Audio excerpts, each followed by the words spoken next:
महंगाई, बेरोजगारी और फर्जी डिग्री मामले को लेकर हमीरपुर जिला कांग्रेस ने रोष रैली निकाली। जिला कांग्रेस अध्यक्ष राजेंद्र जार की अगुवाई में रैली में प्रदेश कांग्रेस उपाध्यक्ष एवं विधायक राजेंद्र राणा, विधायक बड़सर इंद्रदत्त लखनपाल, पूर्व विधायक अनीता वर्मा के अलावा काफ़ी संख्या में कार्यकर्ता मौजूद रहे।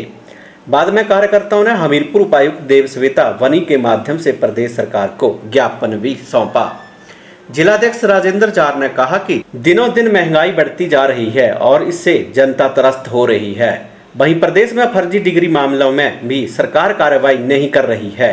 उन्होंने मांग करते हुए कहा कि जल्द सरकार फर्जी डिग्री मामले में सीबीआई जांच करवाए ताकि इसमें संलिप्त आरोपियों को सजा हो सके। आज जिस तरीके से आपकी सरकार दिल्ली में या प्रदेश में चली है, इससे लोग काफ़ी परेशान हैं। सबसे बड़ी और एक महत्वपूर्ण बात जो है आज जिस पर हम ज़्यादा नारे लगा रहे हैं वो है महंगाई। खास करके ये महंगाई जो है वो गरीब महिलाएं सबको बड़ी तंग कर रही है, क्योंकि पेट्रोल डीजल के दाम बढ़ गए हैं। आपके गैस के दाम भी पता नहीं कहाँ आसमान को छू रहे हैं और हर चीज़ इतनी महंगी है कि लोग आज सोच रहे हैं कि हम कैसे अपनी ज़िंदगी जो है वो ठीक करें। नौजवान बेरोज़गार है, वो रोज़गार मांग रहा है।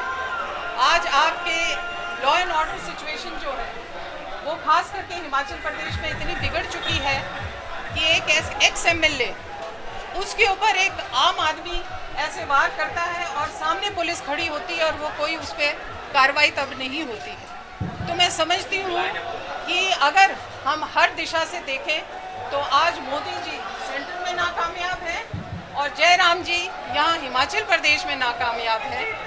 और आज जो एक नया तरीका हमारी बीजेपी सरकार, हमारे जो बीजेपी के लोग हैं दिल्ली में अपना रहे हैं कि हर मुख्यमंत्री को 2 साल के बाद बदल रहे हैं, तो मैं समझती हूँ कहीं हमारे जयराम जी की भी बारी अभी आने वाली तो नहीं है, क्योंकि उनको भी बार बार दिल्ली बुलाया जा रहा है।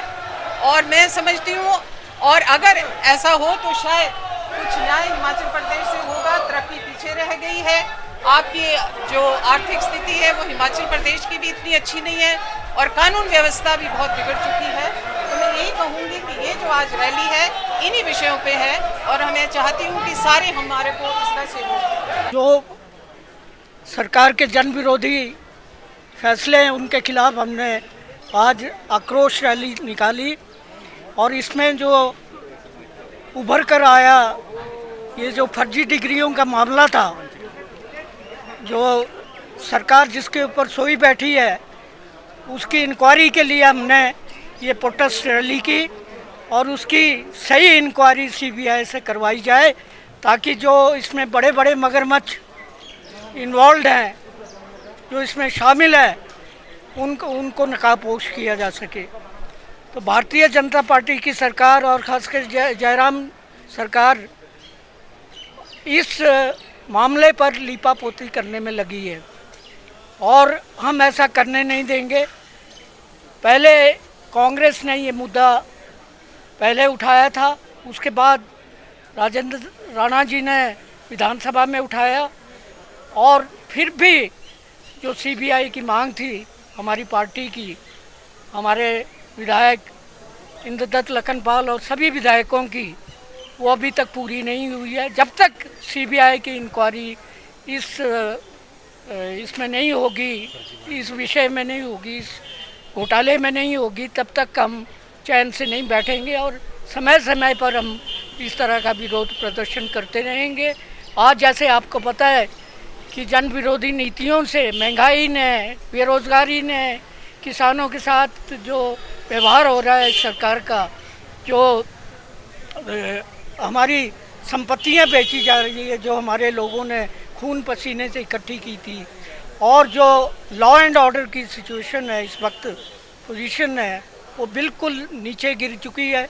तो इन सभी मुद्दों को लेकर हम ये आज का प्रोटेस्ट कर रहे हैं और इस तरह के हम प्रोटेस्ट, इस तरह के रोष प्रदर्शन लगातार करते रहेंगे जब तक कि सरकार होश में नहीं आएंगे। और हमारा मिशन है कि हम 2022 में इस सरकार को उखाड़ फेंके और अपनी सरकार को सत्ता में लाएं ताकि लोगों को राहत मिल सके। वहीं बड़सर के विधायक इंद्रदत्त लखनपाल ने प्रदेश में फर्जी डिग्रियां मामले के बाद सीबीआई की मांग की है, क्योंकि 5 से 6 लाख फर्जी डिग्रियां बांटी गई हैं, जिससे 20,000 करोड़ का गोलमाल हुआ है। उन्होंने कहा कि आज कांग्रेस पार्टी के कार्यकर्ता फर्जी डिग्री मामले में संलिप्त व्यक्ति के खिलाफ कड़ी कार्रवाई करने की मांग कर रहे हैं। हमीरपुर जिला में कांग्रेस पार्टी ने एक रोष रैली निकाली, जिसमें मुख्य जो मुद्दा था वो फर्जीवाड़ी डिग्रियों को लेके था। और ये जो राणा जी ने मुद्दा उठाया है बहुत ही गंभीर है, और इसमें जो आरोप लगे हैं उन आरोपों को सरकार को सच्चाई के साथ कबूलना चाहिए। और प्रदेश की जो भोली भाली जनता है, जो भोले भाले हमारे नौजवान साथी हैं जो इन यूनिवर्सिटियों में पढ़ते हैं या पढ़े हैं, उनके भविष्य के बारे में सरकार गंभीरता से विचार करे कि वो किस प्रकार से उन्होंने फर्जी डिग्रियां बेची, किसको बेची, कितने पैसे का उसमें लेन देन हुआ। जैसा कि राणा जी ने कहा है कि एक डिग्री 5 से 10 लाख रुपए तक बेची गई। यदि मिनिमम भी लगाया जाए तो जो 5 लाख डिग्रियां बेची गई हैं तो 20,000 करोड़ रुपया बनता है। ये कोई छोटा वो नहीं है, फर्जीवाड़ा नहीं है, ये बहुत बड़ा फर्जीवाड़ा है। और इसके बारे में सरकार को गंभीरता के साथ, पारदर्शिता के साथ सच्चाई को सामने लाना होगा। और ये तो केवल मात्र एक यूनिवर्सिटी में हुआ है, और इस प्रकार के जो 17 की 17 यूनिवर्सिटीज़ हैं उनके ऊपर भी जांच बिठाई जानी चाहिए, उनके रिकॉर्ड भी खंगाले जाने चाहिए, और ऐसे लोगों का पता लगाया जाना चाहिए। क्योंकि ये यूनिवर्सिटीज़ जिन्होंने भी खोली हैं वो सारे अरबोंपति करोड़ोंपति हैं, जो अब और भी अरबोंपति हो गए हैं। तो ये चीज़ें आज देखने की है। जब वहाँ पर कोई गरीब का बच्चा पढ़ने चाहता है, जो उनका फीस स्ट्रक्चर है वो दे नहीं सकते हमारे बच्चे, लेकिन जिस प्रकार से बाहर से लोग पैसों के बल पर हमारे भोले भाले देव भूमि में आकर यहाँ पर जो उन्होंने फर्जीवाड़ा किया, इस प्रदेश को शर्मसार किया, उसका जो है कांग्रेस पार्टी पूरा ब्यौरा चाहती है और इसमें कार्रवाई चाहती है उन लोगों के ऊपर जो इसमें संलिप्त थे। और आज ये देश में इस प्रकार के भ्रष्टाचार पूरे देश में, जिस प्रकार से मोदी जी कहते थे जीरो टॉलरेंस सरकार, जयराम जी कहते हैं हमारी सरकार जीरो टॉलरेंस की सरकार आखिर है कहाँ? निजी हाथों से जो फर्जीवाड़ा हो रहा है, टैक्स के नाम से जो लूट मची हुई है और आम जनता को जिस प्रकार से पिसा जा रहा है, उसकी जवाबदेही कौन देगा? आज किसान जिस प्रकार से आंदोलन कर रहे हैं, बागवान आंदोलन कर रहे हैं और बेरोजगार आंदोलन कर रहे हैं, उनके बारे में सरकार चिंता नहीं कर रही है। उल्टा सरकार उनको बदनाम करने की कोशिश कर रही है और कांग्रेस पार्टी को ये कहकर वो प्रताड़ित करने की कोशिश करती है कि कांग्रेस पार्टी मुद्दाविहीन है। मुद्दाविहीन कांग्रेस पार्टी नहीं है। कांग्रेस पार्टी ने इस देश को आज़ाद कराने के लिए लाखों के हिसाब से बलिदान दिए हैं।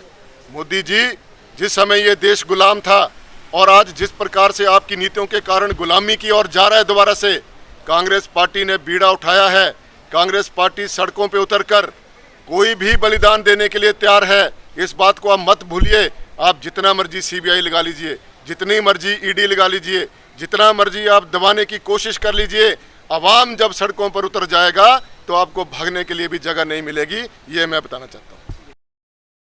वहीं विधायक राजेंद्र राणा ने कहा कि फर्जी डिग्री मामले में राष्ट्रपति, राज्यपाल और सरकार से सीबीआई की मांग की है। उन्होंने कहा कि इस मुद्दे को गांव-गांव जनता के बीच लेकर जाएंगे और इस बारे में राष्ट्रपति से लेकर केंद्र सरकार को भी पत्र लिखकर सीबीआई जांच की मांग की गई है।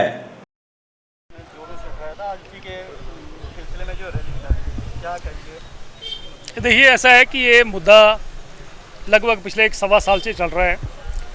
जब पुलिस ने मानव भारती विश्वविद्यालय पर रेड करी और एक डिग्री का वेरिफिकेशन का मामला था, और जब रेड करी गई तो उस यूनिवर्सिटी में लाखों की तादाद में 5 से 6 लाख फर्जी डिग्रियां बेचने का मामला सामने आया है। और जो व्यक्ति है, हमारा प्रश्न ये है कि जो उस व्यक्ति को मानव भारती विश्वविद्यालय खोलने का इजाज़त 2008 में उस समय की भाजपा सरकार ने दी थी, वो शर्तें पूरी नहीं करता था। 30 बीघे ज़मीन थी उसके पास, जबकि यूनिवर्सिटी खोलने के लिए 50 बीघा ज़मीन चाहिए थी। और 2 बार मामला कैबिनेट में रिजेक्ट हुआ है। तीसरी बार क्या लेन देन हुआ है चीफ मिनिस्टर के ऑफिस में, क्या कौन व्यक्ति बिलासपुर का है जो मिला है, घुमारवी से संबंध रखता है, हम ये पूछ रहे हैं। पुलिस जो है इस मामले को दबाने की कोशिश कर रही है। 5 लाख डिग्रियां भी मिनिमम पुलिस की अगर जानकारी के मुताबिक लगाएं तो 4 लाख रुपया भी एक डिग्री का मिनिमम प्राइस इन्होंने जो मतलब बेची हैं, तो भी 20,000 करोड़ रुपए का मामला बन रहा है। हम बार बार इस मामले को उठा रहे हैं कि जब इस यूनिवर्सिटी ने हिंदुस्तान के अलग अलग राज्यों में फर्जी डिग्रियां बेची हैं, विदेशों में डिग्रियां बेची हैं, तो स्टेट पुलिस इसमें जांच नहीं कर सकती है। उसके लिए सीबीआई की जांच की मांग हम लोग कर रहे हैं। और जब ये रेड हुई उसके बाद 8 लोग गिरफ्तार हुए, उनकी बेल हो गई, सरकार डबल बेंच में नहीं गई, सुप्रीम कोर्ट में नहीं गई। इसका मतलब सरकार के ऊपर दोषियों को बचाने का दबाव है। हम अब ये कह रहे हैं कि अब हम तो पहले ही कह रहे थे कि सीबीआई से इसकी जांच हो। अब तो शांता कुमार जी जिन्होंने भारतीय जनता पार्टी को हिमाचल प्रदेश में खड़ा किया, अब वो भी मांग कर रहे हैं कि असली गुनाहगार जो हैं वो बाहर घूम रहे हैं, तो सरकार जो है इस मामले को क्यों दबा रही है। हमने पत्र जो है महामहिम राष्ट्रपति को भी लिखा है, महामहिम गवर्नर को भी लिखा है, देश के प्रधानमंत्री, गृह मंत्री और मुख्यमंत्री को भी लिखा है कि आप इस मामले को ना दबाएं। ये देवभूमि है हिमाचल प्रदेश, छोटा सा राज्य है, और यहाँ पर अगर जो है 4 पार्लियामेंट होने के बावजूद, छोटा सा राज्य होने के बावजूद 17 विश्वविद्यालय खोल दिए हैं, एक पंचायत में 3 यूनिवर्सिटियां खोल दी हैं, दुकानों की तरह ये यूनिवर्सिटियां खोल दी हैं, तो ये मामला बहुत बड़ा है और हिमाचल प्रदेश शर्मसार हुआ है। हमारा किसी के प्रति कोई इशारा नहीं है, हम सीधा सरकार की ओर इशारा कर रहे हैं कि सरकार दोषियों को बचाने की कोशिश कर रही है, इसलिए सेंट्रल एजेंसी सीबीआई से इसकी जांच की जाए। दूध का दूध और पानी का पानी हो, और जो असली दोषी हैं वो सलाखों के पीछे जाएं। हिमाचल प्रदेश के नौजवानों के साथ इससे बड़ा खिलवाड़ कोई नहीं हो सकता, देश के साथ इससे बड़ा कोई देशद्रोह नहीं हो सकता है, और देश को खोखला करने के लिए इससे बड़ा कोई मामला नहीं हो सकता है। भाजपा जो है वो कहते हैं खसियानी बिल्ली खंबा नोचे, वो काम हो गया। मैं बार ये बात को कह रहा हूँ कि 2012 से 17 तक हिमाचल प्रदेश में कांग्रेस की सरकार रही, पर 2007 से 12 तक जब बीजेपी की सरकार थी और मूंगफलियों की तरह हिमाचल प्रदेश में ये यूनिवर्सिटियाँ बांट रहे थे, तब कांग्रेस विरोध कर रही थी कि ये जो यूनिवर्सिटियाँ खोली जा रही हैं ये बिल्कुल सही नहीं है, और कांग्रेस का विरोध कर रही थी। परंतु ये मामला उजागर जो है ये 2020 में मामला उजागर हुआ है, जब किसी की डिग्री की वेरिफिकेशन का मामला है, उसके घर में ही जो है, तो कहाँ सीआईडी सोई रही, कहाँ पुलिस सोई रही, कहाँ सरकार सोई रही। और हम ये भी कह रहे हैं कि जो 20,000 करोड़ रुपए का मामला है, किसका संरक्षण था, किसको इसका हिस्सा जा रहा था, ये सब सीबीआई इसकी जांच करे और बेनकाब करे उन लोगों को जिन लोगों ने इससे बड़ा बहुत घिनौना काम किया है, देश के साथ बहुत बड़ी गद्दारी करी है। हम ये कह रहे हैं, और 2012 से 17 तक हमारी सरकार रही, मामला नहीं पता लगा, ये ठीक है, परंतु जब ये मामला लगा तो हम इसका खुले मन से इसका विरोध कर रहे हैं कि हिमाचल प्रदेश के लोगों के साथ भी धोखा हुआ है, हिमाचल के साथ भी धोखा हुआ है, और देवभूमि भी इन्होंने बदनाम करी है।